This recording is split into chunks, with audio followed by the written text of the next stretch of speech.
मेरे मंगेतर ने हमारी शादी के दिन तक मुझे नहीं छुआ। मैं चीजों में जल्दबाजी नहीं करता माय लव। मुझे जेरी के बड़प्पन पर खुशी हुई, लेकिन लंबे समय तक नहीं, क्योंकि हमारी शादी की रात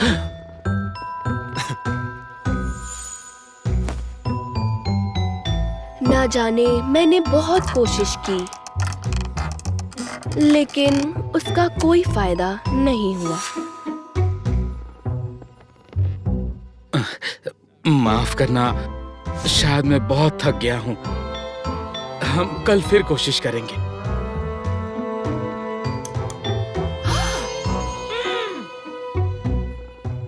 अगले दिन मैंने जेरी को उसकी ताकत वापस पाने में मदद करने के लिए हर कोशिश की। हालांकि जैसे हम बेडरूम में गए, वो अभी भी थका हुआ महसूस कर रहा था।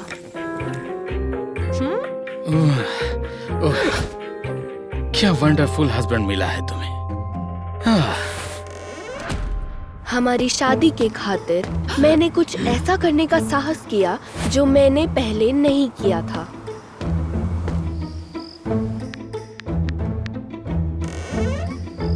ये कौन है? तुम्हारे दरवाजे पर। सही कहा, तुम्हारी किटी है, एक इंटरेस्टिंग पैकेज के साथ। पुर्र। लेकिन ये जेरी पर काम नहीं किया। सच तो ये है कि उसने मेरी ओर देखा तक नहीं। क्या तुमने कुछ कहा हनी? उसे मेरे इशारों से ज्यादा अपने दोस्तों के साथ बातचीत करने में दिलचस्पी थी। अगर कल मैं फिशिंग करने जाऊं तो तुम्हें कोई दिक्कत तो नहीं है ना माय लव? मैंने देखा कि मेरे पति कैसे एक्साइटेड थे अपने दोस्तों के बारे में बात करते हुए। मुझे अपने शक का परीक्षण करना था। जेरी के फिशिंग से लौटने के पहले मैंने खुद को एक अलग तरीके से तैयार किया। मैंने खुद को एक आदमी के रूप में बदल लिया, जो उसे बिल्कुल भी पसंद नहीं आया। ये तुमने खुद के साथ क्या किया और क्यों?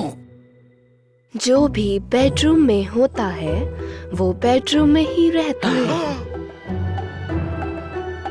क्या तुम्हें मैं गे लगता हूँ? आखिर तुमने ये सोच भी कैसे लिया? फिर मैंने डिसाइड किया कि शादी में कुछ और भी हो सकता है। जैसे ही मैंने अपने हस्बैंड की आवाज सुनी, मुझे बेवकूफों जैसा एहसास हुआ। मैं अंदर आ रही हूँ, बेहतर होगा सभी शार्प चीजें छुपा दो। जैसे ही मैं अंदर गई, मेरा हस्बैंड वहाँ अकेला था। वो तो बस वीडियो देखकर इंस्पायर हो रहा था। तुम तो घर देर से आने वाली थी, निकल जाओ। मैंने साथ में वीडियो देखने का सुझाव दिया क्योंकि वो वीडियो उस पर मैजिकल इन्फ्लुएंस की तरह असर कर रही थी। अरे नहीं, बेहतर होगा कि तुम ना ही जानो कि इस वीडियो में क्या था। अगर तुम्हें पता चला तो तुम मुझे छोड़ दोगी। जेरी के रिएक्शन को देखकर मैं परेशान हो गई। फिर जैसे ही वो सो गया, मैंने उसकी पूरी ब्राउजिंग हिस्ट्री को चेक किया।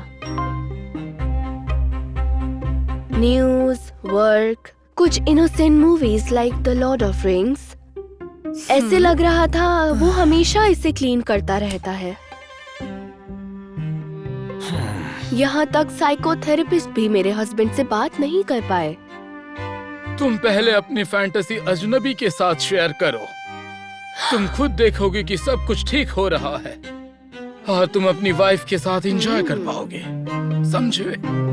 जेरी ने प्रॉमिस किया कि वो इसके बारे में सोचेगा, क्योंकि वो भी शादी को बचाना चाहता है।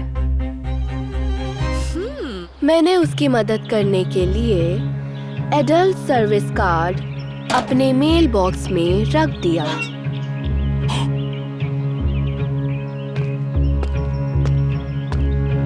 जब जेरी अकेला था, मैंने एक सीक्रेट प्लेस से नया स्मार्टफोन निकाला जिस पे वह कॉल करने वाला था।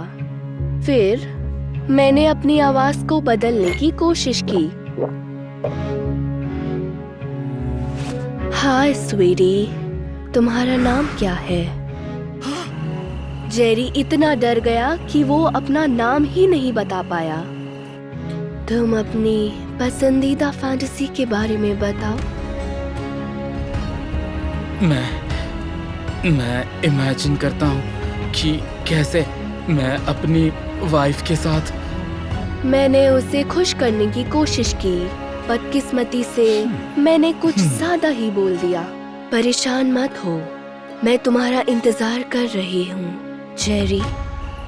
उस स्थिति में भी मेरे हस्बैंड को एहसास हुआ कि उसने अभी तक अपनी पहचान नहीं बताई है। तुम्हें कैसे पता चला मेरा नाम जेरी है? मैंने अपने स्कैम को छुपाने की बहुत कोशिश की, लेकिन मैं सबूत को छुपा नहीं सकी। हनी, क्या हुआ?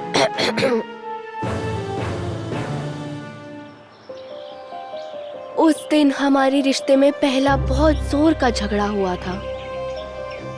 अब मैं तुम्हें पक्का कुछ नहीं बताऊंगा। तुमने बिल्कुल मेरे एक्स की तरह किया। जल्द से जल्द तुम मुझे छोड़ दो। जैसे ही मैंने वो सब सुना, मुझे एक आइडिया आया। मैंने जेरी की एक्स गर्लफ्रेंड को ट्रैक किया।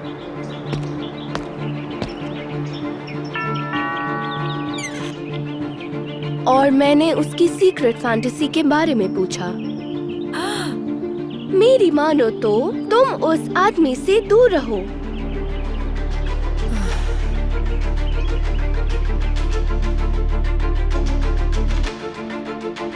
जब उसने मुझे बताया कि किस तरह से वो जेरी से दूर हुई, मुझे पता था कि मुझे ये करना है।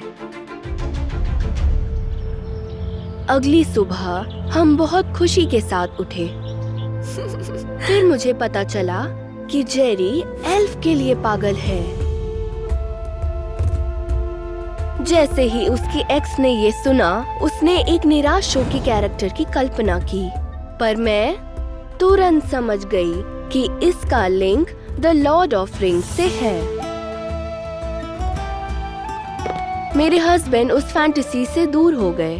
हमारा मनमुटाव दूर हुआ और हम एक नॉर्मल कपल हो गए। देखो, अब तुम्हें एल्फ के कान पहनने की कोई जरूरत नहीं है। प्यार की शुरुआत एक चिंगारी से होती है, लेकिन विश्वास की लौ उसे जीवित रखती है।